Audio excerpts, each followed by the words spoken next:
point, I want to talk about intimidation by people who are really bankrupt politically and ideologically. Era President agalaga abantu okutiisa ensonga y'okutiisa eri okuvaira abantu abatayina byakwogera mu by'obufuzi nini basalawo okutiisa abantu. I get reports from different areas saying that these people go around intimidating NRM supporters, saying that if you vote for the NRM, you will not come back to your homes. Afunye bamutegeezezza okuva mu bitundu ebyenjawulo nti waliwo abantu abagenda batiisatiisa abantu nga bagamba nti gwe bw'onoolonda NRM tojja kudda wakaawo era tetujja kanaakujjuutuka bw'olonda NRM. Not only that, of course, we saw what happened in Kampala where people with NRM shirts were being attacked. Women with NRM dresses were being undressed. Naye era naye yennyini yalabako mu kiseera wali emabegako mu bwekalakaaso abantu nga bajjamu abakyala abaali bambadde emijoozi gya NRM n'abantu abalala batiisatiisa ennyo abaali bambadde engoye eza kyenvu.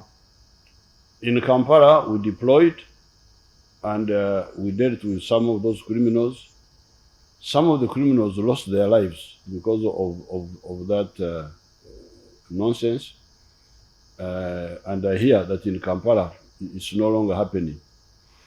In Kampala, ekyo bwe kyabeerawo bavaayo ne bajja amagye ne gajja era abantu abamu abaali benyigidde mu bino baakwatibwa abalala ne mu kaseera ako abamu baafiirwa n'obulamu bwabwe mu kaseera ako ak'okuba nti abaali beeyisa bwe batyo. Now then I hear that but in some of the villages they still try to do that. Naye awulira nti ate era ewamu mu misoso mu byalo eyo waliwo abamu abagenda mu maaso n'okukola kino. Now I want to tell you now I have launched a trap. President amaze okutongoza akamasu. Anybody who does that, I will go for him. Omuntu yenna anaddamu okutiisatiisa bannayuganda ojja kugwa kamasu kano. Even with words.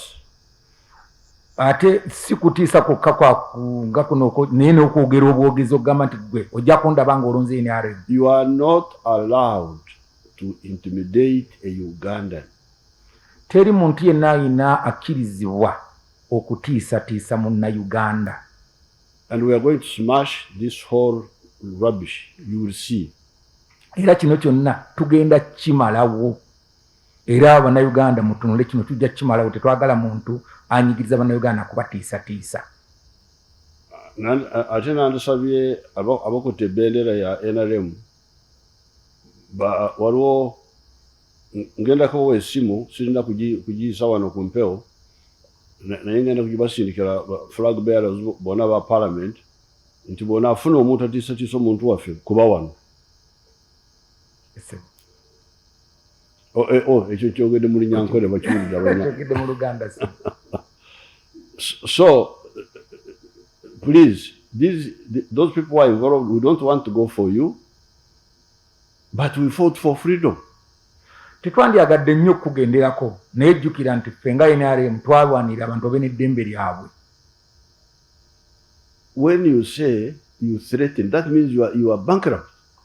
Buli lw'ogobeera nti gweoteese mu kuteesatiisa kitegeeza nti abantu tolina kyakubagamba. Because if you have got a point, convince me so that I join you. Kubanga singa obadde olina kyonneetaagisa yogera nange njogereza mpola mpola paka lw'ononteeka ku sayidi yo. Bw'oba olina ensonga entuufu gy'olaba nze gye siraba. You convince me. But to say that whether you are convinced or not, you should not support the side you prefer will not happen. Naye gwe okulowooza obulowooza nti nze ontiisetiise butiisatiisa nkuwagire ku sayidi gwe gy'oliko ekyo kikyamu eri bannayuganda era tetuteetaaga kudda mu kirabako. I know all this little running around, going here. We shall crush you. Mwenna abali eyo abagenda mutiisatiisa mugenda mu engeri gye mugenda mukolamu ebintu byammwe tubatunuulira tubalaba tetujja kukkiriza bannayuganda kutiisa tuba mu ngeri eyo tujja kubanoonya wenna gye munaabeera.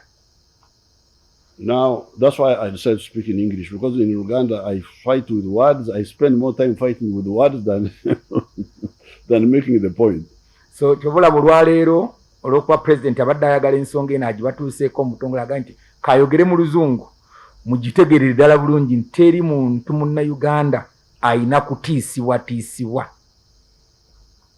Now, the other issue that my teams have found in the villages is the issue of excessive taxes.